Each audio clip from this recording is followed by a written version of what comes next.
Clairement, les deux appareils les plus populaires de tout Internet, ça. Tu hésites entre le DJI Osmo Pocket 3 ou bien la Sony ZV-E10.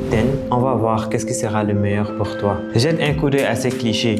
J'avais utilisé l'objectif zoom 16-50 mm de chez Sony qui vient avec le kit ZV-E10 pour matcher le plus l'angle de vue de la Pocket 3. J'avais partagé sur mon compte Insta ces clichés et vous avez tous adoré les clichés de la caméra A sans savoir quel appareil a filmé quel cliché. Avant de vous dire laquelle est laquelle, laissez-moi vous expliquer les questions que je me posais en entamant cette comparaison. Est-ce qu'on doit choisir la DJI Pocket 3 à la place de la Sony ZV-E10 avec le kit objectif? Quelle est la qualité d'image de ces deux appareils lorsqu'on filme directement en automatique sans profil d'image configuré?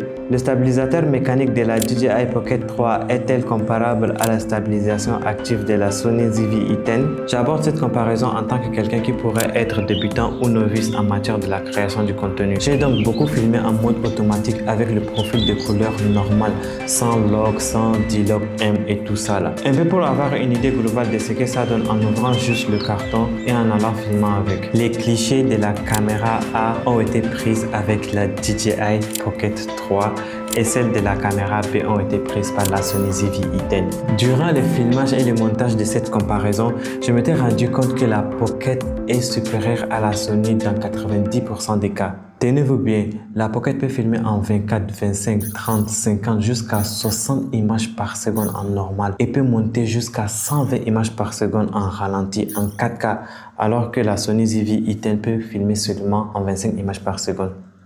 En plus, la Pocket est tellement beaucoup plus compacte que la Sony malgré le fait d'avoir un stabilisateur mécanique à l'intérieur. Quand vous filmez avec la Pocket, c'est tellement stabilisé, c'est juste incroyable. Alors que la Sony, sans un stabilisateur actif, ça croppe sur l'image, ça fait en sorte que vous perdez de la qualité, bon un peu. Limite, les images de la ZV-E10 sont inutilisables à main levée. Il vous faut forcément un trépied pour avoir des belles images statiques ou bien carrément un grand stabilisateur externe pour avoir des images stabilisées en mouvement. En bref, dans 99% des cas pour quelqu'un qui débute dans la création du contenu, moi je lui recommande la DJI Pocket 3 à la place de la Sony ZV-E10. Je prépare aussi une vidéo beaucoup plus explicative et qui couvre tout, mais vraiment tous les aspects de ces deux caméras sur ma chaîne YouTube. Si tu es intéressé, tu peux t'abonner à ma page YouTube, le lien est sur ma bio, ça me fera plaisir. Cela dit, on se retrouve à la prochaine vidéo et si tu n'es pas encore abonné, n'hésite pas à t'abonner pour me donner de la force.